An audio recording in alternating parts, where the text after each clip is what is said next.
உனக்கு என்ன தகுதி இருக்குது அப்படின்னு படித்தவங்க படிக்காதவங்க எல்லாருமே எல்லாரையும் பார்த்து சர்வசாதாரணமாக கேட்குறாங்க.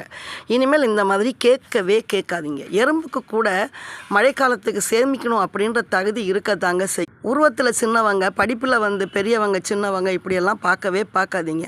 நான் என்ன தகுதி இருக்குது அப்படின்னு எனக்கு என்ன நீங்கள் கேட்டீங்க அப்படின்னா, நான் போன வருஷம் பார்த்தீங்கன்னா கரும்பு செடி நட்டிருந்தாங்க. அது சின்ன பாண்டில் வச்சதுனால சரியான அளவுக்கு மகசூல் தரலை.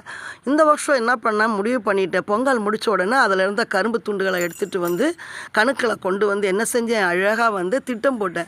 ஒரு பெரிய க்ரோ பேக் வாங்கினேன். அதில் காஞ்ச சாணி, செம்மண், உரம் எல்லாத்தையும் அழகாக நான் என்ன பண்ணேன், செட் பண்ணி அதில் அந்த கரும்பு செடிகளை நட்டு தண்ணி ஊற்றிட்டு வந்தேங்க. இந்த திட்டமிடல் எனக்கு இருந்ததுனால பாருங்கள், சூப்பராக கரும்பு என்ன செய்து வளர்ந்து வந்திருக்கு. அப்படின்ற தகுதி, அது தன்னம்பிக்கை, குறிக்கோள், திட்டமிடல் மூன்றும் எனக்கு